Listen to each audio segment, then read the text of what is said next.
The title of the story is The Sadhu.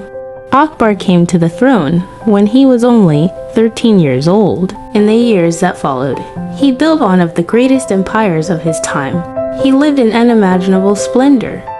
He was surrounded by courtiers who agreed with every word he said. Perhaps it was not surprising that Emperor Akbar was sometimes arrogant. One day, Birbal decided to make the great emperor stop and think about life.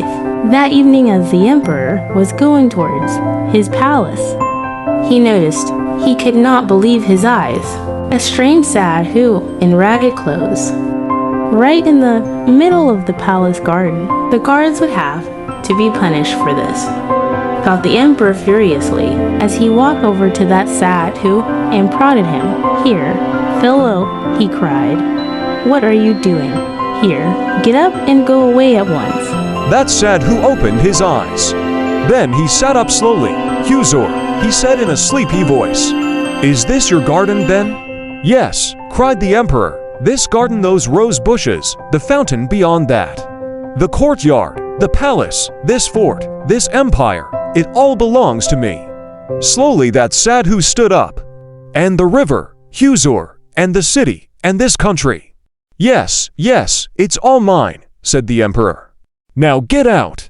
"Ah," said the sadhu, "and before you, Huzur, who did the garden and fort and city belong to then?" "My father, of course," said the emperor. In spite of his irritation, he was beginning to get interested in the sadhu's questions. He loved philosophical discussions, and he could tell, from his manner of speaking, that the sadhu was a learned man. "And who was here before him?"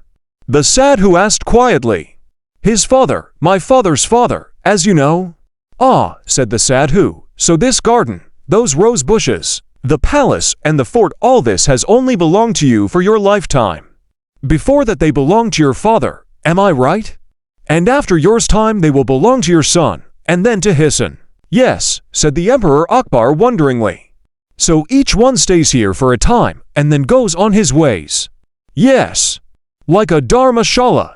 The sadhu asked. "No one owns a dharmashala, or the shade of a tree on the side of a road. We stop and rest for a while and then go on. And someone has always been there before us, and someone will always come after we have gone. Is that not so?" "It is," Emperor Akbar quietly. "So your garden, your palace, your fort, your empire, these are only places you will stay in for a time, for the span of your lifetime. When you die, they will no longer belong to you. You will go, leaving them in the possession of someone else, just as your father did and his father before him."